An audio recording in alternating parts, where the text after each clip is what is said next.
All right, today we're breaking down a fascinating argument that draws a line from a single military threat in the Middle East all the way to global energy lockdowns and, you guessed it, biblical prophecy. So let's follow the breadcrumbs and see how the source connects these dots. So the whole premise we're about to dive into really hangs on this one central question.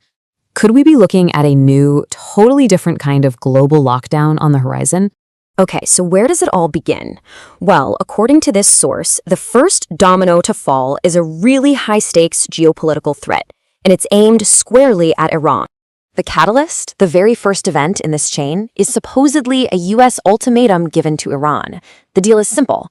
Open up the Straits of Hormuz, a hugely important shipping lane, or face a massive attack on the country's power grid. Now, to really grasp how serious this is, the source highlights that Iran has over 400 power generation facilities. So we're not talking about just one or two strikes here. This is a threat against the entire nation's ability to keep the lights on. But here's where it gets interesting. The source argues that the initial attack isn't even the main event. No, the real story is in the predicted fallout, which brings us to the huge risk of retaliation. This whole prediction is based on what the source calls a very clear track record. The argument is that, in the past, whenever Iranian infrastructure has been hit, they've consistently hit back in a similar way, establishing this pattern of direct, tit-for-tat retaliation. And that pattern leads to the source's most crucial prediction.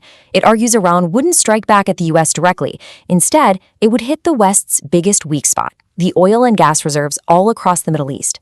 The result? What they describe as a catastrophic energy crisis.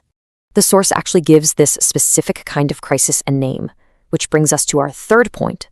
What exactly is an energy lockdown? So, an energy lockdown is defined as the deliberate, systematic targeting of a country's energy infrastructure.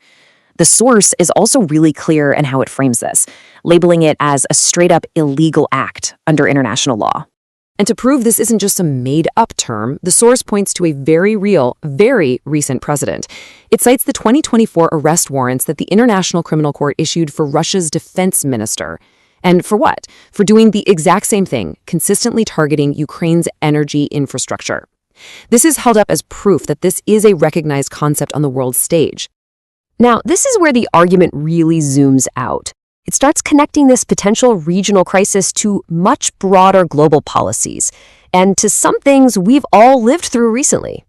This slide right here is the absolute heart of the argument, the chain of logic connecting all the pieces. It says the flow goes like this. A threat of war with Iran leads to an energy lockdown. That crisis is then used to put in place what it calls the same system as COVID lockdowns, which in turn is used to justify new climate laws, with the final result being things that affect our daily lives, like car-free Sundays.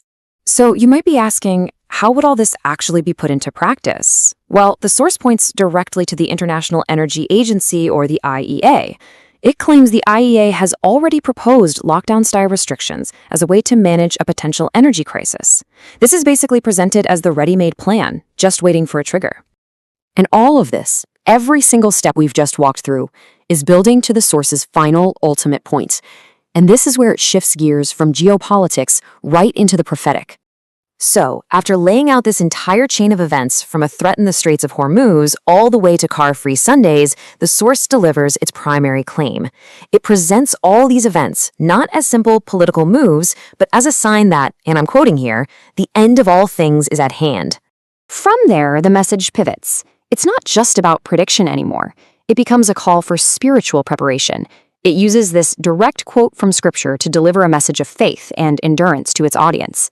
So when you take a step back, what this source really demonstrates is how a powerful narrative can be built, linking one geopolitical flashpoint to our domestic policies, and finally to a prophetic conclusion. It kind of leaves us with a bigger question to chew on, right? How do our own personal beliefs and worldviews actually shape the way we interpret everything that's happening in the world around us?